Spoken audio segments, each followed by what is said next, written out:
ದೇವರು ಪ್ರೀತಿಸುವ ಪ್ರೀತಿಯ ಬಿಗ್ ಜೆ ಟಿ ವಿ ಪ್ರಿಯ ವೀಕ್ಷಕರಿಗೆ ನಮ್ಮ ಕರ್ತನಾದ ಯೇಸು ಕ್ರಿಸ್ತನ ಹೆಸರಿನಲ್ಲಿ ನಿಮ್ಮನ್ನು ವಂದಿಸಿ ಸ್ವಾಗತ ಬಯಸ್ತಿದ್ದೇವೆ. ಬನ್ನಿರಿ, ದೇವರ ವಾಕ್ಯವನ್ನು ಇಂದು ನಾವು ಅಧ್ಯಯನ ಮಾಡಿಕೊಡೋಣ. ಇಂದಿನ ನಮ್ಮ ಅಧ್ಯಯನ ಶ್ರೀ ಮಾರ್ಕನು ಬರೆದ ಸುವಾರ್ತೆ, the gospel according to Saint Mark, chapter 13ನೇ ಅಧ್ಯಾಯ. ಮಾರ್ಕನ್ ಸುವಾರ್ತೆ 13ನೇ ಅಧ್ಯಾಯದಲ್ಲಿ 14 ಅಂತ್ಯಕಾಲದ ಸಿದ್ಧತೆಗಳನ್ನು ನೋಡಿಕೊಳ್ಳಬಹುದು. 14 preparations for the end time. ಅಂತ್ಯಕಾಲದ ಸಿದ್ಧತೆಗಳು 14 ರೀತಿಯಿಂದ ನಮ್ಮನ್ನು ಅಂತ್ಯಕಾಲಕ್ಕೆ ಸಿದ್ಧ ಮಾಡಿಕೊಳ್ಳುವಂಥ ವಿಷಯವನ್ನು ಮಾರ್ಕನ್ ಸುವಾರ್ತೆ 13ನೇ ಅಧ್ಯಾಯದಲ್ಲಿ ನಾವು ನೋಡಿಕೊಳ್ಳಬಹುದು. ಒಂದೊಂದಾಗಿ ನಾವು ನೋಡಿಕೊಳ್ಳೋಣ. ಯಾವ ರೀತಿಯಾಗಿ ಅಂತ್ಯಕಾಲ, ನಾವೀಗ ಅಂತ್ಯಕಾಲಕ್ಕೆ ಬಂದಿದ್ದೇವೆ. ನಮ್ಮ ಕರ್ತನಾದ ಯೇಸು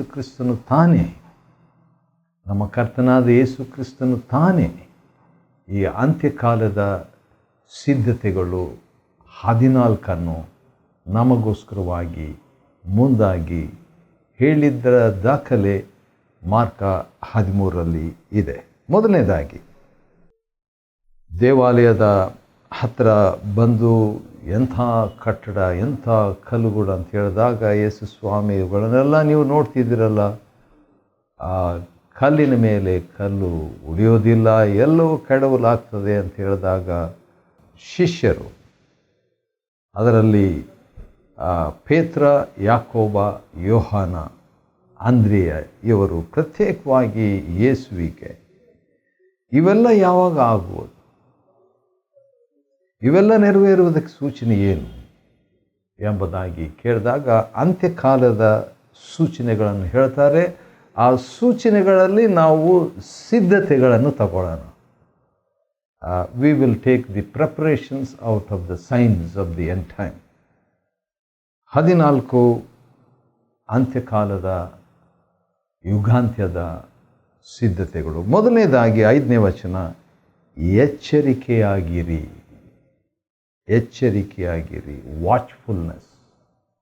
ವಾಚ್ಫುಲ್ನೆಸ್.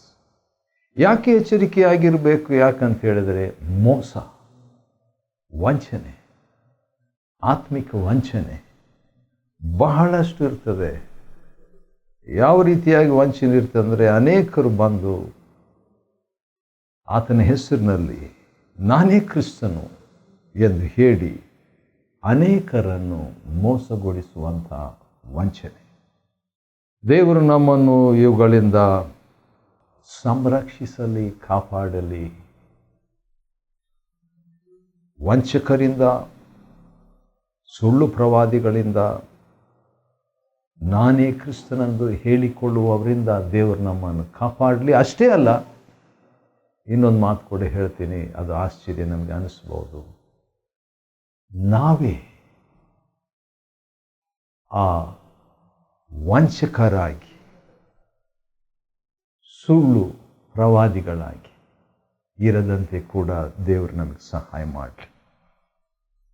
ಅಂತ್ಯಕಾಲದ 14 ಸಿದ್ಧತೆಗಳು ಮಾರ್ಕನ್ ಸುವಾರ್ತೆ 13ರಿಂದ ನೋಡ್ತಿದ್ದೇವೆ. ಮೊದಲನೇದು ನಾವು ನೋಡಿದ್ವಿ, ಇನ್ನು 13 ನೋಡಲಿಕ್ಕಿದ್ದೇವೆ. ಎರಡನೇದು ಏನಂದರೆ 7ನೇ ವಚನ, ಮಾರ್ಕ 13:7ರಲ್ಲಿ, ಕಳವಳ ಪಡದಿರುವುದು.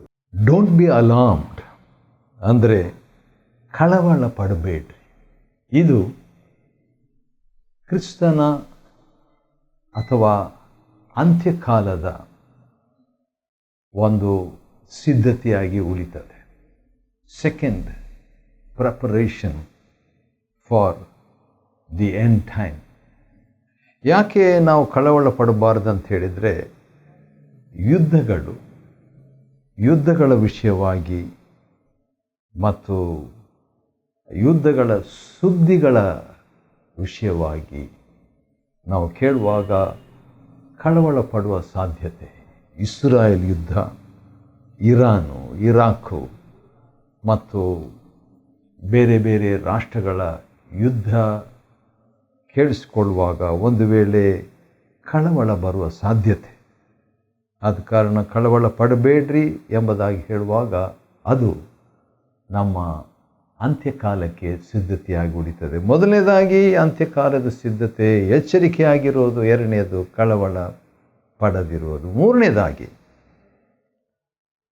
9ನೇ ವಚನ, ಮಾರ್ಕನ ಸುವಾರ್ತೆ 13ನೇ ಅಧ್ಯಾಯದ 9ನೇ ವಚನದಲ್ಲಿ, ನೀವು ನಿಮ್ಮ ವಿಷಯದಲ್ಲಿ ಎಚ್ಚರಿಕೆಯಾಗಿರಿ. Personal alert. ಯಾವ ರೀತಿಯಾಗಿ ನಾವು ಅಂತ್ಯಕಾಲಕ್ಕೆ ನಮ್ಮನ್ನು ಸಿದ್ಧ ಮಾಡಿಕೊಳ್ಬೇಕಂತ ಹೇಳಿದರೆ ವೈಯಕ್ತಿಕವಾದ ಎಚ್ಚರಿಕೆಯನ್ನು ತೆಗೆದುಕೊಳ್ಳಬೇಕು. ಯಾಕೆ ವೈಯಕ್ತಿಕವಾದ ಎಚ್ಚರಿಕೆಯನ್ನು ತೆಗೆದುಕೊಳ್ಬೇಕಂತ ಹೇಳಿದರೆ ನಮ್ಮನ್ನು, ಅಂದರೆ ಜನರು ಯೇಸು ಕ್ರಿಸ್ತನನ್ನು ನಂಬಿದವರನ್ನು ನ್ಯಾಯಸ್ಥಾನಗಳು ಕೋರ್ಟಿಗೆ ಒಪ್ಪಿಸುವರು, ಸಭಾಮಂದಿರಗಳಲ್ಲಿ ನಿಮ್ಮನ್ನು ಹೊಡೆಯುವರು, ಹಿಂಸೆ ಆಗುತ್ತೆ, ನನ್ನ ನಿಮಿತ್ತವಾಗಿ ಅಧಿಕಾರಿಗಳ ಮತ್ತು ಅರಸುಗಳ ಮುಂದೆ ಸಾಕ್ಷಿಗಳಾಗಿ ನಿಮ್ಮನ್ನು ಒಯ್ಯುವರು ಅಂತ ಸ್ವಾಮಿ ಹೇಳ್ತಾರೆ. ಈ ಕಾರಣದಿಂದ ಒಂದು ಹಿಂಸೆ ಕ್ರಿಸ್ತನ ಅನುಯಾಯಿಗಳಿಗೆ, ಕ್ರಿಸ್ತನ ಭಕ್ತಾದಿಗಳಿಗೆ ಬಂದಾಗ ನಮ್ಮ ವಿಷಯದಲ್ಲಿ ಎಚ್ಚರಿಕೆಯನ್ನು ವಹಿಸ್ತಕ್ಕದ್ದು. ಯಾವ ರೀತಿಯಾಗಿ ನಮ್ಮ ವಿಷಯದಲ್ಲಿ ಎಚ್ಚರಿಕೆಯನ್ನು ವಹಿಸ್ತಕ್ಕದ್ದು ಅಂತ ಹೇಳಿದರೆ, ಕ್ರಿಸ್ತ ಯೇಸುವಿನಲ್ಲಿ ಸದ್ಭಕ್ತರಾಗಿ ಜೀವಿಸುವುದಕ್ಕೆ ಮನಸ್ಸು ಮಾಡುವವರೆಲ್ಲರೂ ಹಿಂಸೆಗೆ ಒಳಗಾಗುವರು ಎಂಬುದಾಗಿ, ಆತನ ನಿಮಿತ್ತವಾಗಿ ಆತನಿಗಾಗಿ ನಂಬುವುದಕ್ಕೆ ಮಾತ್ರವಲ್ಲ, ಆತನಿಗಾಗಿ ಹಿಂಸೆ, ಕಷ್ಟ, ಶ್ರಮೆ ಅನುಭವಿಸಬೇಕು. ಆದುದರಿಂದ ಆ ರೀತಿಯಾಗಿ ನಮ್ಮ ವಿಷಯದಲ್ಲಿ ಎಚ್ಚರಿಕೆಯನ್ನು, ವೈಯಕ್ತಿಕವಾದ ಎಚ್ಚರಿಕೆಯನ್ನು ಅಥವಾ ಆ ಎಚ್ಚರಿಕೆ ನಮಗೆ ಸಿದ್ಧತೆಯಾಗಿ ಉಳಿಯುವಂಥದ್ದಾಗಿದೆ. 3 ಆಯಿತು. ಇನ್ನು 11 ಎಚ್ಚರಿಕೆಗಳನ್ನು ಅಥವಾ 11 ಸಿದ್ಧತೆಗಳನ್ನು ನಾವು ನೋಡಿಕೊಳ್ಳಲಿಕ್ಕಿದ್ದೇವೆ. ಅಂದ ಹಾಗೆ ಮಾರ್ಕನ ಬರೆದ ಸುವಾರ್ತೆ 13ನೇ ಅಧ್ಯಾಯದಿಂದ 14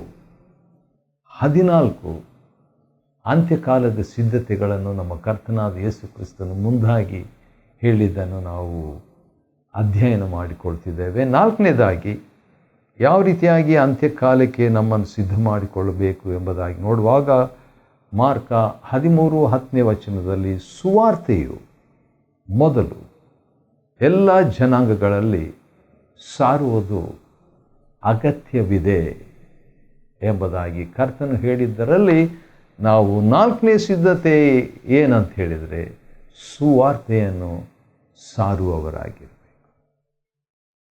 ಸುವಾರ್ತೆಯನ್ನು ಸಾರುವವರಾಗಿರಬೇಕು. ಹೌದು, ಸುವಾರ್ತೆಯನ್ನು ನಾವು ಸಾರುವವರಾಗಿ ಇರೋದು ಸಿದ್ಧತೆಯ, ಅಂತ್ಯಕಾಲದ ಸಿದ್ಧತೆಯೋ ಹೌದು. ಸುವಾರ್ತೆಯನ್ನು ಸಾರುವುದು ಮಾತ್ರ ನಾವು ನಿಲ್ಲಿಸಬಾರದು. ಹಿಂಸೆಯೋ, ಸಂಕಟವೋ, ಅನ್ನವಿಲ್ಲದಿರುವುದು, ವಸ್ತ್ರವಿಲ್ಲದಿರುವುದು, ಯಾವುದೇ ಕಷ್ಟಗಳು ಬಂದಾಗ ನಮ್ಮಿಂದ ಆದಷ್ಟು ದೇವರ ಕೃಪೆಯಿಂದ ಸುವಾರ್ತೆಯನ್ನು ಸಾರುವಂಥದ್ದು, ಸುವಾರ್ತೆಯನ್ನು ಬಾಯಿಂದ ಸಾರುವಂಥದ್ದು, ಸುವಾರ್ತೆಯನ್ನು ನಮ್ಮ ಜೀವನದಿಂದ ಸಾರುವಂಥದ್ದು, ಸುವಾರ್ತೆಯನ್ನು ತೋರಿಸುವಂಥದ್ದು, ಸುವಾರ್ತೆಗಾಗಿ ಪ್ರಾರ್ಥಿಸುವಂಥದ್ದು, ಸುವಾರ್ತೆಗಾಗಿ ನಮ್ಮಿಂದಾದಷ್ಟು ಕೊಡುವಂಥದ್ದು, ಸುವಾರ್ತಿಕರನ್ನು ಕಳಿಸುವಂಥದ್ದು, ಸುವಾರ್ತಿಕರನ್ನು ತರಬೇತಿ ಮಾಡುವಂಥದ್ದು. ಈ ರೀತಿಯಾಗಿ ಸುವಾರ್ತಾ ಸೇವೆಯ ವಿಸ್ತರಣೆಯನ್ನು ನಾವು ಮಾಡುವುದರಿಂದ ಅಂತ್ಯಕಾಲದ ಸಿದ್ಧತೆಯನ್ನು ಮಾಡುವರಾಗ್ತೇವೆ. 5ನೇದಾಗಿ ಮಾರ್ಕ 13ನೇ ಅಧ್ಯಾಯದಲ್ಲಿ ಅಂತ್ಯಕಾಲದ 14 ಸಿದ್ಧತೆಗಳಲ್ಲಿ 4 ನಾವು ನೋಡಿದ್ವಿ. ಇನ್ನು 10 ಸಿದ್ಧತೆಗಳನ್ನು ನಾವು ಬೇಗ ನೋಡಬೇಕಾಗಿದೆ. 11ನೇ ವಚನದಲ್ಲಿ ಚಿಂತಿಸಬೇಡಿರಿ. 5ನೇ ಸಿದ್ಧತೆ, ಚಿಂತಿಸಬಾರದು, ಕಳವಳಗೊಳ್ಳಬಾರದು, ಡೋಂಟ್ ಬಿ ಅಲಾರ್ಮ್ಡ್. ಆದರೆ ಅದೇ ಸಂದರ್ಭದಲ್ಲಿ ಚಿಂತಿಸಬಾರದು, ಡೋಂಟ್ ಬಿ ವರ್ರೀಡ್. ಯಾಕಂತ ಹೇಳಿದರೆ ಕೆಲವು ಸಾರಿ ನಮ್ಮ ಕರ್ತನಾದ ಯೇಸು ಮುಂಚಿತವಾಗಿ ಹೇಳಿದ್ದಾನೆ, ನಿಮ್ಮನ್ನು ಒಪ್ಪಿಸುವುದಕ್ಕಾಗಿ ತೆಗೆದುಕೊಂಡು ಹೋಗುವಾಗ ಏನು ಮಾತಾಡಬೇಕೆಂದು ಮುಂಚಿತವಾಗಿ ಚಿಂತಿಸಬೇಡ್ರಿ. ಯಾಕೆ ಚಿಂತಿಸಬಾರದು? ಆ ಗಳಿಗೆಯಲ್ಲಿಯೇ ನಿಮಗೆ ಏನು ಮಾತಾಡಬೇಕೋ ಅದನ್ನೇ ನಿಮಗೆ ಕೊಡಲಾಗುವುದು. ದೇವರು ಸಹಾಯ ಮಾಡ್ತಾನೆ. ಆದ ಕಾರಣ ಚಿಂತಿಸುವುದು ಬೇಡ. ಚಿಂತಿಸದಿರುವುದು ಅಂತ್ಯಕಾಲದ 5ನೇ ಸಿದ್ಧತೆ. 6ನೇದಾಗಿ ಅದೇ 11ನೇ ವಚನದಲ್ಲಿ, ಏಕೆಂದರೆ ಮಾತನಾಡುವವರು ನೀವಲ್ಲ, ಪವಿತ್ರಾತ್ಮನೇ. ಅಂತ್ಯಕಾಲದ ಸಿದ್ಧತೆ ಪವಿತ್ರಾತ್ಮ. ಅಂತ್ಯಕಾಲದ ಸಿದ್ಧತೆ ಪವಿತ್ರಾತ್ಮನು. ಆದ ಕಾರಣ ಪವಿತ್ರಾತ್ಮನ ಶಕ್ತಿ, ಪವಿತ್ರಾತ್ಮನ ಬಲ, ಪವಿತ್ರಾತ್ಮನ ಪ್ರೇರಣೆ, ಪವಿತ್ರಾತ್ಮನ ನಡೆಸುವಿಕೆ, ಪವಿತ್ರಾತ್ಮನ ತುಂಬಿಸುವಿಕೆ, ಪವಿತ್ರಾತ್ಮನ ಸಂತೈಸುವಿಕೆ, ಅಪೊಸ್ತಲಕೃತ್ಯ 3:19, ಪವಿತ್ರಾತ್ಮನ ವಿಶ್ರಾಂತಿ ನಮಗೆ ಲಭ್ಯವಿರುತ್ತದೆ. 7ನೇದಾಗಿ ಮಾರ್ಕನ ಸುವಾರ್ತೆ 13ನೇ ಅಧ್ಯಾಯದಿಂದ ಅಂತ್ಯಕಾಲದ 14 ಸಿದ್ಧತೆಗಳನ್ನು, ಪ್ರಿಪರೇಷನ್ಸ್ ಫಾರ್ ಎಂಡ್ ಟೈಮ್ ನೋಡ್ಕೊಳ್ತಾ ಇದ್ದೀವಿ. ಅದರಲ್ಲಿ 7ನೇ ಒಂದು ಸಿದ್ಧತೆ ಏನಂತ ಹೇಳಿದರೆ ತಾಳುವುದು. ಯಾಕಂದರೆ 13:13 ಮಾರ್ಕನ ಸುವಾರ್ತೆ, ಅದರಲ್ಲಿ ನೋಡುವಾಗ ಕಡೆಯವರೆಗೆ ತಾಳುವವನೇ ರಕ್ಷಣೆ ಹೊಂದುವನೆಂಬುದಾಗಿ. ತಾಳುವುದು, ಕಡೆಯವರೆಗೆ ತಾಳಿಕೊಳ್ಳುವುದು. ಟಾಲರೆನ್ಸ್, ಪೇಷನ್ಸ್, ಪರ್ಸೀವರೆನ್ಸ್, ತಾಳ್ಮೆ, ಹೌದು, ಆ ಸಹನೆ, ಅದು ಖಂಡಿತವಾಗಿ ಅಗತ್ಯ. 8ನೇದಾಗಿ ಅಂತ್ಯಕಾಲದ ಸಿದ್ಧತೆಗಳಲ್ಲಿ ಅರ್ಧ ಮುಗಿತು, 7 ಆಯಿತು, ಇನ್ನು 7 ಇದ್ದಾವೆ. 8ನೇದಾಗಿ ನಾವು ನೋಡುವಾಗ 14ನೇ ವಚನದಲ್ಲಿ ವಿನಾಶಕಾರಕವಾದ ಅಸಹ್ಯ ಮೂರ್ತಿ ನಿಲ್ಲಬಾರದ ಸ್ಥಳದಲ್ಲಿ ನಿಂತಿರುವುದನ್ನು ನೀವು ನೋಡುವಾಗ ಓದುವವನು ತಿಳ್ಕೊಳ್ಳಲಿ. ಹಾಗಾದರೆ ಓದಿ ನೋಡುವುದು ಅಥವಾ ನೋಡಿ ಓದುವುದು. ನೋಡಿ ಅಂತ ಹೇಳಿದರೆ ಟಿ ವಿಯಲ್ಲಿ ಅಥವಾ ಬೇರೆ ಬೇರೆ ದಿನಪತ್ರಿಕೆಗಳಲ್ಲಿ ಈ ರೀತಿಯಾಗಿ ದೇವಾಲಯದಲ್ಲಿ ಒಂದು ಮೂರ್ತಿ ಇಡಲಾಗಿದೆ, ಅಸಹ್ಯ ಮೂರ್ತಿ, ವಿನಾಶಕಾರಕವಾದಂಥ ಒಂದು ಅಸಹ್ಯ ಮೂರ್ತಿ ಇಡಲಾಗಿದೆ ಅಂತ ಹೇಳ್ಬಿಟ್ಟು ನ್ಯೂಸ್ ಬಂದಾಗ ಅದನ್ನು ನೋಡಿ, ಪ್ಲಸ್ ಅದೇ ರೀತಿಯಾಗಿ ದಾನಿಯೇಲ್ ಗ್ರಂಥ 9ನೇ ಅಧ್ಯಾಯವನ್ನು ಓದಿ ನಮ್ಮ ಸಿದ್ಧತೆಯನ್ನು ಮಾಡಿಕೊಳ್ತಕ್ಕದ್ದು. 9ನೇದಾಗಿ ಯಾವ ರೀತಿಯಾಗಿ ನಮ್ಮನ್ನು ಸಿದ್ಧ ಮಾಡ್ಕೋಬೇಕು ಎಂಬುದಾಗಿ ನೋಡುವಾಗ 18ನೇ ವಚನದಲ್ಲಿ ಮಾರ್ಕ 13:18 ನಮ್ಮ ಕರ್ತನಾದ ಯೇಸು ಕ್ರಿಸ್ತನನ್ನು ನೀವು ಪ್ರಾರ್ಥಿಸಿರಿ ಎಂಬುದಾಗಿ ಹೇಳಿರೋದ್ರಿಂದ ಪ್ರಾರ್ಥನೆ ಮೂಲಕವಾಗಿ ನಮ್ಮನ್ನು ನಾವು ಅಂತ್ಯಕಾಲಕ್ಕೆ ಸಿದ್ಧ ಮಾಡಿಕೊಳ್ಳುವಂಥದ್ದು ಭಾಳ ಪ್ರಾಮುಖ್ಯ, ಭಾಳ ಇಂಪಾರ್ಟೆಂಟು. ಬೇರೆ ಮಾರ್ಗನೇ ಇಲ್ಲ ಪ್ರಾರ್ಥನೆ. ಯಾಕೆ ಪ್ರಾರ್ಥನೆ ಅಂತ ಹೇಳಿಬಿಟ್ಟು ನೋಡುವಾಗ ಆ ದಿವಸಗಳಲ್ಲಿ ಮಹಾಸಂಕಟ ಇರುವುದು. ಹೌದು, ಜಗತ್ತು ಸೃಷ್ಟಿಸಿದ ದಿನದಿಂದ ಮೊದಲುಗೊಂಡು ಈ ಸಮಯದವರೆಗೂ ಅಂಥದ್ದು ಆಗಲಿಲ್ಲ, ಇನ್ನು ಮುಂದೇನೂ ಆಗೋದಿಲ್ಲ. ಅಂಥ ಒಂದು ಮಹಾಸಂಕಟ. ಅದಕ್ಕೆ ಆ ಅಂತ್ಯಕಾಲಕ್ಕೆ ನಮ್ಮನ್ನು ಸಿದ್ಧ ಮಾಡಿಕೊಡುವುದು ಹೇಗೆ? ಪ್ರಾರ್ಥನೆ. 10ನೇದಾಗಿ 21ನೇ ವಚನ, ಕೆಲವರು ಈಗೋ ಕ್ರಿಸ್ತನು ಇಲ್ಲಿದ್ದಾನೆ, ಆಗೋ ಕ್ರಿಸ್ತನು ಅಲ್ಲಿದ್ದಾನೆ ಎಂಬುದಾಗಿ ಹೇಳಿ ದೇವರು ಆರಿಸಿಕೊಂಡಂಥವರು, ಅಂದರೆ ವಿಶ್ವಾಸಿಗಳು, ಸಾಧ್ಯವಾದರೆ ದೇವರು ಆರಿಸಿಕೊಂಡವರನ್ನು ಮೋಸಗೊಳಿಸುವುದಕ್ಕೋಸ್ಕರವಾಗಿ ಸೂಚಕ ಕಾರ್ಯಗಳು, ದೊಡ್ಡ ದೊಡ್ಡ ಅದ್ಭುತಗಳನ್ನು ಮಾಡಿ ತೋರಿಸ್ತಾರೆ. ವಿಶ್ವಾಸಿಗಳನ್ನು ಮೋಸಪಡಿಸೋದಕ್ಕಾಗಿ ತೋರಿಸ್ತಾ ಇರ್ತಾರೆ ಅದ್ಭುತಗಳು. ಅವಾಗೇನು ಮಾಡಬೇಕು? ನಂಬಬೇಡಿರಿ. Do not believe.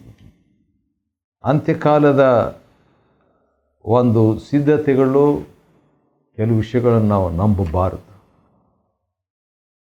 11ನೇದಾಗಿ, ಮತ್ತು ಆಕಾಶದಲ್ಲಿರುವ ಅಂದರೆ ಸೂರ್ಯ, ಚಂದ್ರ, ನಕ್ಷತ್ರಗಳು ಮತ್ತು ಕ್ರಿಸ್ತನ ಮಹಿಮೆಯಿಂದ ಮೇಘಗಳಲ್ಲಿ ಬರುವುದು, ಇವೆಲ್ಲ ಆಗುವಂಥ ಸಾಧ್ಯತೆ. ಆದ ಕಾರಣ 11ನೇ ಸಿದ್ಧತೆ ಏನಂದರೆ ಮೇಲಕ್ಕೆ ನೋಡುವುದು. Look up. ಮೇಲಕ್ಕೆ ನೋಡುವುದಂದರೆ ಎರಡು ಅರ್ಥ. ಒಂದು, ಆಕಾಶದ ಸೂಚನೆಗಳನ್ನು ನೋಡಬೇಕು.